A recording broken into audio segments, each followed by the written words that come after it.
SeaWorld Abu Dhabi will blow your mind.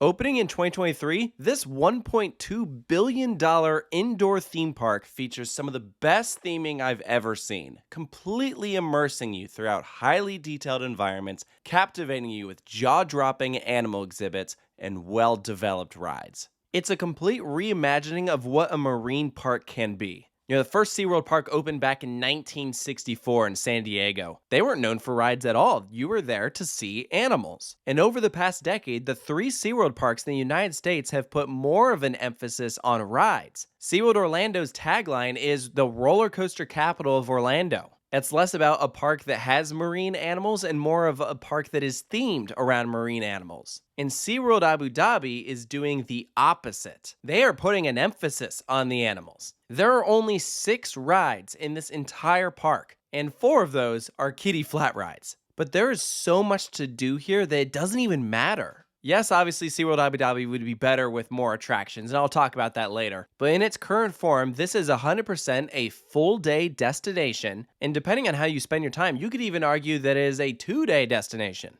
During my first ever visit to Abu Dhabi, we planned 1 day at SeaWorld. We were there from open until close, and we did not accomplish everything that we wanted. And we had such a good experience that we canceled our plans to go to Yas Waterworld next door so that we could instead go back to SeaWorld Abu Dhabi. That's how good this park is. So in this review, we're going to dive into the entire experience, discuss what works, even what does not work, and hopefully give some tips in between so you can have the best day ever. Now, first things first, SeaWorld Abu Dhabi is the first marine life park in the region, and it can be found on Yas Island, adjacent to Warner Brothers World, Yas Water World, and Ferrari World. So it's the newest theme park in the region. It's been a long time coming, and it is a real collab between the SeaWorld Entertainment Corporation and the Moral Group. Moral is the operator of the theme parks on Yas Island. So when you purchase a ticket for SeaWorld Abu Dhabi, you have an option to upgrade to a multi-day ticket to include the other parks next door. If you have a season pass to the SeaWorld parks in America, it will not work at SeaWorld Abu Dhabi. They are using the name and the branding, and they absolutely helped in the development process, but Moral is the operator. That makes this easily the most different of the SeaWorld parks around the globe. For one, it's the only SeaWorld park to be completely indoors, which is a real necessity in this region just because of how hot it gets. And it's also the most themed park, like not even close. They designed this place with the intention of pulling you into some of the most immersive environments you've ever seen. I spent most of my time walking around this park with my mouth hanging open. Like, how is this real? So let's dive into the specifics, go into the individual sections around the park and what each of them offer. Starting first with, of course, your arrival experience. Like most of the theme parks in the region, SeaWorld Abu Dhabi offers covered parking. It's completely free, just a short walk up to that initial outdoor plaza with the park logo both in English as well as Arabic. And it's funny, if you look to the back right, you can totally see Formula Rossa over at Ferrari World. That's how close these parks are to each other. And straight to the other side is a much closer roller coaster. That is the turnaround of Manta. This is the only outdoor attraction in the park. It's such a long ride and actually gets fairly high off the ground that there was just no way they could fit this indoors. There's actually a full separate review of Manta already up on our channel. Go give that a watch if you want to hear about that ride specifically. So you'll pass through the sliding doors, you're greeted with a security check, and you'll see the escalators, they'll take you up to level 2. That is the main level of SeaWorld Abu Dhabi. As you can see, this building is pretty tall, so in order to make the best use of space, there are multiple levels to this park, and naturally, because of the size of some of these tanks that are holding these marine creatures, it just makes sense that you start on the second level, so then that way, if you want like an underwater viewing later on, you just go down some stairs and boom, there's a completely new perspective. But your first impression of this park is primarily rock work with these waterfalls. It's very pretty, but it gets better. You haven't seen anything yet. Once you're up the escalators, there's this beautiful path that'll lead you to the ticket booths and the turnstiles. This is the start of our first area, which is called Abu Dhabi Ocean. So you haven't even scanned your ticket and you're already completely immersed. To enter SeaWorld Abu Dhabi, if you're purchasing a 1-day ticket, it will cost you about $100 US. So it is not cheap, but you do have some options. If you're visiting multiple parks in the area, like I mentioned, you can get a multi-day ticket to include the other Yas Island parks, which will bring the cost down to each park per day. Another option, if you're planning to visit some places in Dubai, you could also get City Pass, which includes access to many attractions throughout the country. Again, bringing that overall price down per day. And personally, I think $45 to $60 is a heck of a lot better than $100. But once you've scanned in, the first thing you're greeted with are a bunch of touch pools. They took a page out of SeaWorld San Diego's book. I love the interaction. This is a perfect first impression for kids. We even saw walk-around characters out greeting people. One of those was this really impressive camel puppet, and that actually continued throughout the park with many really creative character opportunities. Costumes unlike anything I've personally seen before. But to the back right here is one of several big theaters in the park. This one specifically houses pearl divers. Be sure to check the show schedule when you visit because there is a lot of live entertainment at SeaWorld Abu Dhabi.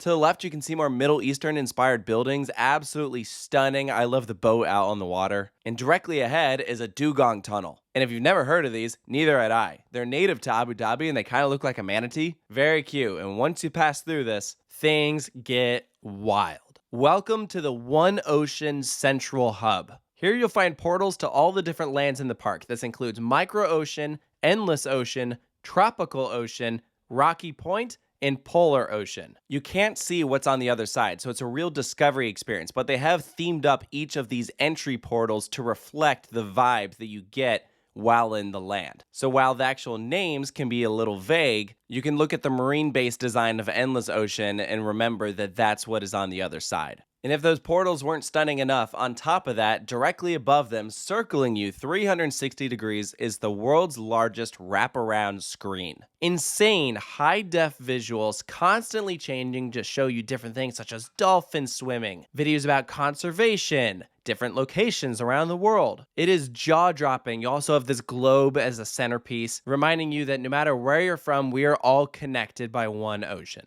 One of the other cool things that they do in this central hub is something that, unfortunately, we completely missed. Every once in a while, there's a drone show that takes place. They'll attach these beautiful balloon animals to drones and then fly them across the sky, so it looks like those sea creatures are swimming through the ocean. They have turtles, dolphins, etc., and there's a custom song that plays during this performance. It's really unfortunate that we missed it, which is crazy because, again, we had 2 days here. I don't know what happened, but we did see a very similar effect done at Chimelong's spaceship, which actually opened shortly after SeaWorld Abu Dhabi, but over in China. Same idea of an indoor marine park, but I think they took a couple of pages out of SeaWorld Abu Dhabi's book because I'm pretty sure this drone effect, SeaWorld did it first. Another important thing that you'll find in the central hub is the meeting area for any upcharge experiences that you choose to do. And SeaWorld offers a lot of them, and they are very cool. This includes a dolphin encounter, scuba diving, kayaking on their lagoon, a penguin encounter, sea otter encounter, sea lion encounter,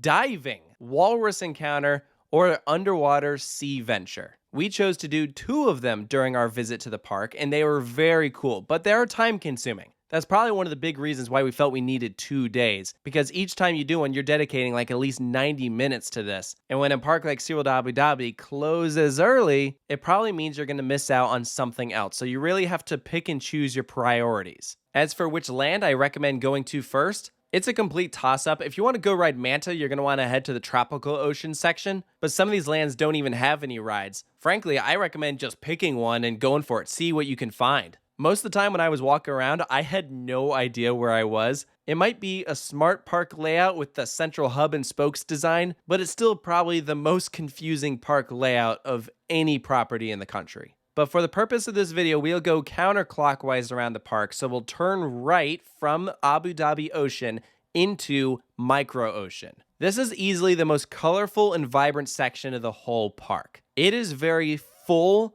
with stuff to do. This is the kids area, if you will. You won't find any animals in this section because this is where most of those flat rides are. As soon as you have attractions sharing a space with animals, you really have to be conscious of the noise and vibrations they make. This space would not be a good environment for most of the animals. That's why they push them elsewhere in the building. But Micro Ocean is super lively and it has a beautiful color palette. Lots of purples and blues and oranges. Everywhere you look, there's something new to see. And like everything else in SeaWorld Abu Dhabi, the scale is huge. You feel so small being here. And I think that's the idea. I mean, you look up and there are these huge jellyfish above you. So it's like you've been shrunk down to the size of like krill. I love how they themed up the different flat rides. This is where you'll find one of the 2 roller coasters at SeaWorld Abu Dhabi. This is Eel Racer. It's a little Zamperla kids coaster, really cute. I love the ride vehicle, he's adorable. And they did a really nice job with theming. They completely hid the lift hill. Most of it's behind some coral and this play structure, and then it wraps around the land.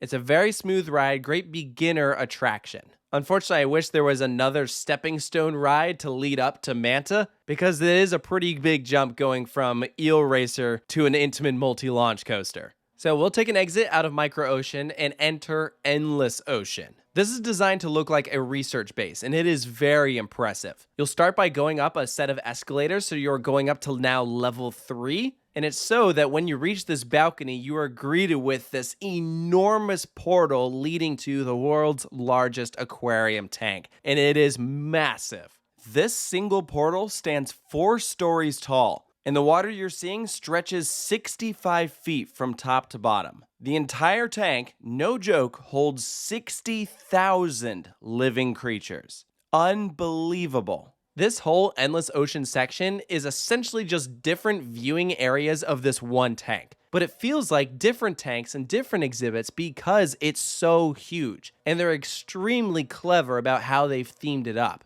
In the back of the tank is a projection of the ocean to give the illusion that the tank just keeps going further back. Thus, Endless Ocean.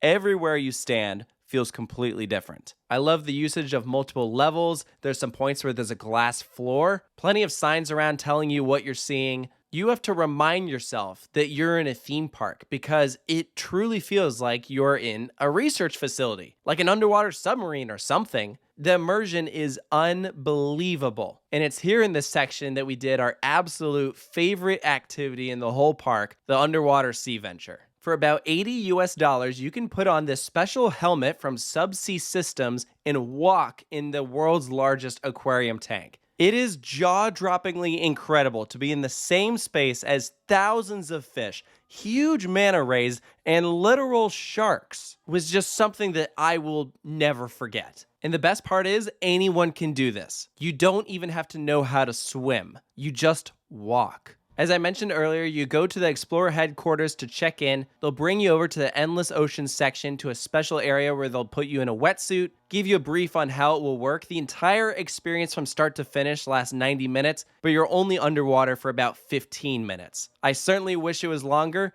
but I was also very satisfied with our time that we spent here. We had a great guide, tons of fun, so much to see. It was sensory overload. If you're coming to this park, this is the #1 thing that I would recommend. It was absolutely worth the $80. I would do it again in a heartbeat. There's very few places around the world that you can do something like this. Like I know Atlantis in Dubai offers something similar, or even if you've been to Discovery Cove in Orlando, they offer something like this as well. But this is different. This is the world's largest aquarium tank. Like, you feel so small being in there. If you're ever going to give it a try, this is an excellent location to do it. So we'll move on from Endless Ocean into Tropical Ocean. And land-wise, this is easily the largest section. It's also the only part of the park that features natural lighting. There's a huge glass window on one side so you can have the daylight flow in, and it is so nice. You know, one of the big complaints when you're spending all day in an indoor theme park is that you miss seeing the daylight. Artificial lighting gets stale after a while. It's really healthy to be able to look outside. SeaWorld Abu Dhabi's inclusion of this was very smart and much appreciated.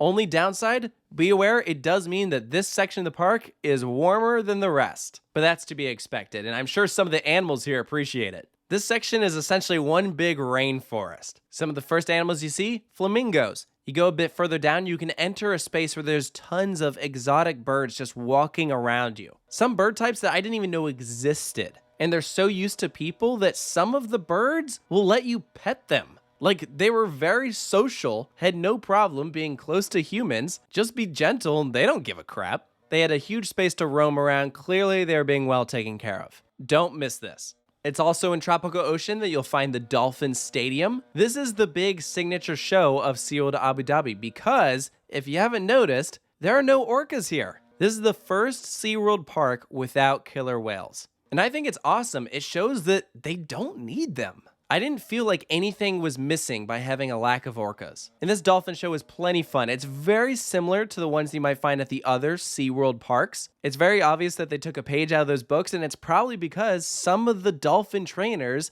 literally came from the other SeaWorld parks. When they were creating SeaWorld Abu Dhabi, they obviously had to get the animals from somewhere, right? You can't just buy or sell a dolphin. That's not how it works. Animal centers will trade them, and because this park is affiliated with SeaWorld Orlando, San Antonio, and San Diego, they sent some of the animals from those parks to Abu Dhabi. And to help some of those animals adjust to the change, many animal trainers went with them to Abu Dhabi, and it was an odd moment of realization, knowing that I've probably seen some of these exact same dolphins before in an identical show on the other side of the world. But you know what? I would argue this one was even better. They had live drummers as the warm-up entertainment. The stadium isn't a set of cheap bleachers. Instead, it's all themed. You're literally sitting on like fake rocks or grass. And it's just very creative. So much thought was put into this place. Things that never bothered me with the other SeaWorld parks. But now seeing how much better it's done here made me mildly annoyed that it's not the same with the ones in the US. But I know it's also different, right? SeaWorld Abu Dhabi was a very expensive project. They're spending money that they don't have here at the SeaWorld entertainment chain. But anyways, moving on from the dolphin show, we elected to eat our lunch both days in the tropical ocean section. We first picked this cafeteria style restaurant on the right hand side when you enter, and it was so good. I got some chicken wings with fried rice, and it was fantastic. When we came back, I checked out a different place just down the pathway. I got a wrap. Really good, but if I had to choose where to eat again, I'd probably go back for the wings. The only food I would not recommend trying at SeaWorld Abu Dhabi is these cookies that you can get in One Ocean. They look really good, but trust me, they are not good. Dry and tasteless. I took 2 bites and threw it out. Don't be deceived. Save your money. And lastly, to conclude this section, I mentioned that this is where you would enter to ride Manta. You really got to pay attention here because it's easy to miss the signs. You actually have to go downstairs to level 1 for the entrance. You'll see these banners up that say Manta this way, so follow those signs. There's a huge tank full of rays on the right-hand side before you enter the queue. The queue and station is completely indoors. It's just the roller coaster that's outside. Really strong experience. One of my favorite roller coasters in the Emirates. Biggest downside is just the slow operations. They have some really annoying procedures when dispatching this coaster. It's probably the worst operations in the entire country. Frankly, the only real downside that I have about SeaWorld Abu Dhabi. And if you want to hear about that in detail, I talk about it in that Manta review video I mentioned. But anyways, as you're exiting Manta, something you'll notice while you're here on the lower level, below Tropical Ocean is a section of the park that feels completely different from the rest. They've designed it to feel like a shipwreck. It mimics the deep, dark depths of the ocean, so it has very strong mood lighting. No rides or anything down here, but there are some midway games, a beautiful underwater restaurant that actually overlooks the dolphin area, one of the more tucked away dining experiences in the park, but such an incredible setting. Next time, this is definitely a place I would consider eating at. And there are even more dolphin viewing areas, including an underwater tunnel, which is really cool. But anyways, we'll move on from Tropical Ocean straight into Rocky Point. And this is essentially one room, so one of the smallest areas in the entire park. It mimics California, right? Naturally, this is where you have the sea lions and seals. Be sure to buy some fish so you can go feed them. It is absolutely adorable. There's also underwater viewing down below. Go check that out. And on the other side is the Sea Lions Stadium. So they have a sea lion specific show like the other SeaWorld parks. This was something that we unfortunately missed, but I've heard that it's kind of cheesy and tacky like the others. So I personally didn't really feel like I was missing out. But yeah, that's about it here. Not a whole lot to it. Great atmosphere though. Let's now step foot into Polar Ocean. And this is really just the gateway to 2 other smaller realms, Antarctica and the Arctic. But they do so in the most beautiful way. You're in this dome looking straight up at the northern lights. It's another insanely high definition screen that makes you feel like you're actually there. It is jaw-droppingly beautiful, and I love the golden portals that you have that lead to each section. Starting first with the Arctic, this is meant to mimic the frozen tundra of up north. The walrus exhibit was actually under renovation for us, so we didn't actually get to see any,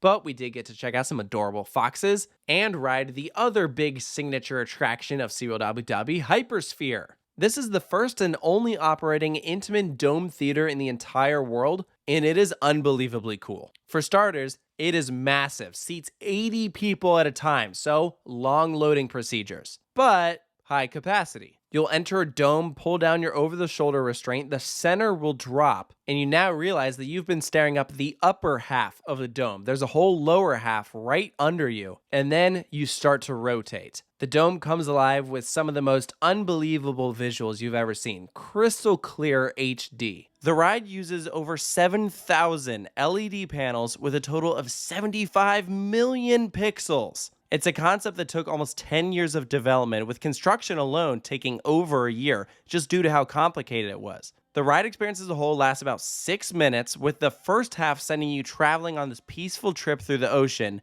and then the second half covering something that goes wrong and now it's a rescue mission. I only got one ride on Hypersphere 360 and I appreciated its length, but I wish the core of the experience was more like the first half. That peaceful trip. I didn't think it needed to take a crazy turn. Like, one of the things that makes Soarin' work so well is that you're just taking a scenic flight. It doesn't have this captivating story because it doesn't need it. The visuals are amazing. And I felt like that's what they should have done here. The first half, in my opinion, was a lot stronger than the second half when things went wrong. But ride system-wise, the potential is just through the roof. I really hope that we see more of these in the future. There are so many pros to it, like it's extremely compact, it's an excellent alternative to a flying theater, and most people have never experienced anything like it before. Thematically, the potential is through the roof. The only downside I can see is that it's likely very expensive, but to help with that, Intamin recently debuted the Dome 40. It has half the capacity of Hypersphere 360 and an even smaller footprint. But same idea of being able to rotate you in any direction, tilt you up and down, create all these unique sensations while showing you incredible visuals.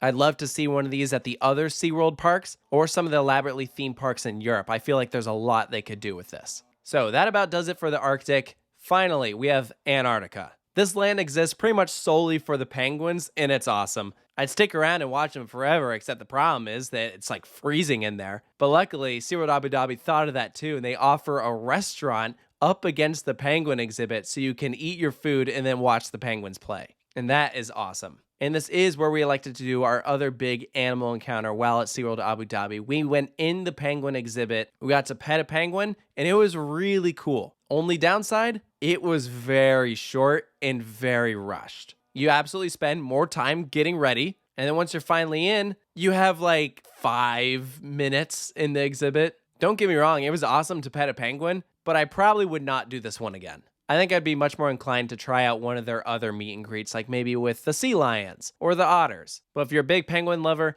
definitely consider this. It's about $53 US, so not awful. I just wish we had more time in there. That's how I would improve this experience. But there you go. That covers the layout of SeaWorld Abu Dhabi. I had so much fun exploring this massive park and was really sad when the end of the day came. But on our way out, one cool thing I noticed, the lights throughout the entire building dim at the same rate as the sunset. When it's dark outside, it's dark in the building. So for all those animals that don't have access to natural lighting, they still get a true daytime and nighttime. So really, that's why the park closes early. When it gets dark outside, it also gets dark inside, and they don't want guests around for that. That's when all the animals are going to sleep.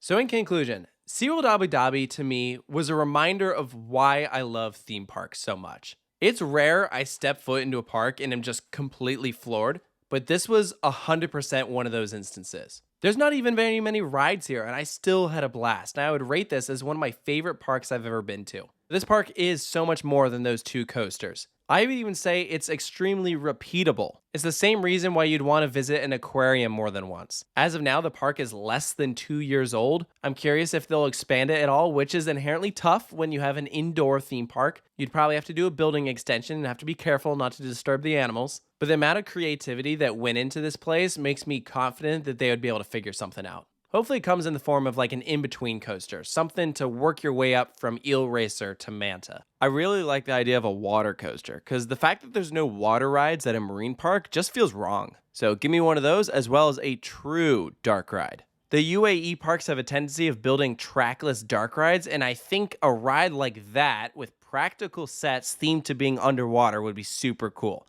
Imagine that with the final scene being a reveal of a real aquarium. We did something similar at Chimelong Ocean Kingdom, and it was so cool. I think that'd be a perfect fit here. But in all honesty, even if they didn't build another attraction ever again, I would still be super excited to come back. It's by far one of the stronger parks in the UAE, and you can make an argument for being the best theme park on Yas Island. It's tough to say, each one of these complement each other so well. I honestly don't know which one is my favorite. So if you find yourself on Yas Island, you should 100% pay a visit to SeaWorld Abu Dhabi. Spend the day, ride the rides, see the animals, check out some shows, really explore. Go find those smaller hidden pathways. You'll be surprised how much is packed into this one park. It is the gold standard of what a marine life park should be. So let me know down in the comments below if you've experienced SeaWorld Abu Dhabi, if you agree with the points that I brought up. If you're new to the channel, please go check out the Park Reviews playlist. We've reviewed properties from all across the globe, including many others in the UAE. Thank you so much for joining me, and I'll see you next time.